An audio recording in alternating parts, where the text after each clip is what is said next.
One is that we need to admit that transformation will never end. 20 years ago, when I started on the transformation piece, I thought that it's going to be a limited process, that we're going to do it 5, 10 years, but then 20 years later, we are still transforming. The second piece is that we need to fix our foundation, because even today I'm hearing so many times the word standardization, which is again something that we did 20 years ago, but because I hear it frequently today, it's a sign that we still need to fix the foundation for it. The third one is that we shouldn't throw Gen AI against every problem that we have in our organization.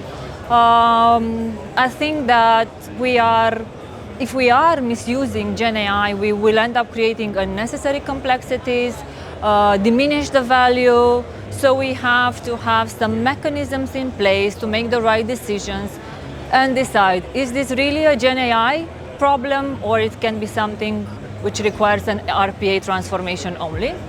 And the last one, which is my fourth, is that we need to take care about the Gen AI fatigue. I know it's the elephant in the room, but we are overwhelming our teams now with a lot of changes, and we need to factor this in as part of our delivery.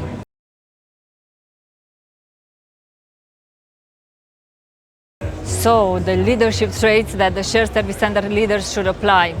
A very good one, I think, and I heard it here. The mindset is now that we have to transition to value, which is very important, because we have to start bringing value to our organizations and focus a lot on customer experience.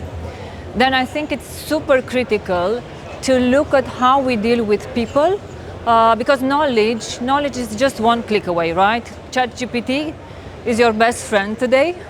You don't need that depth of knowledge that was so important in the past. Today we need to focus on really connecting with our teams. Are we really listening to them? Are we really taking the feedback and acting on it? Are we really showing empathy? Are we flexible enough to work with so many generations that are now part of a GBS organization? I think this is where we need to put our focus on learning how to best deal with people. And another important piece, I think, is to keep our focus. Today it's so easy to be distracted by so many things around us. Staying focused on the mission also is very important.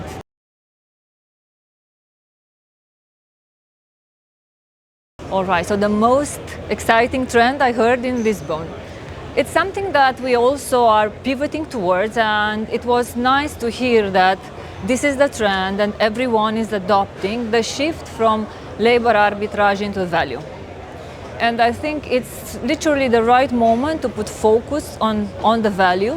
We are here a lot of mature GBS organizations, so definitely now we have to become partners with the business rather than just a support function. That's the most valuable part of being here, is the fact that you can have honest conversations with your peers, with the other GBS leaders. You can hear about their challenges, which are your challenges, and to some extent it's really, really helpful to understand that you're not alone. You can, of course, get a lot of inspiration from what they are doing, and it's a very good benchmark as well. To understand, are you doing good, bad, where are you actually on your journey? So yes, a lot of valuable insights actually from everyone here around.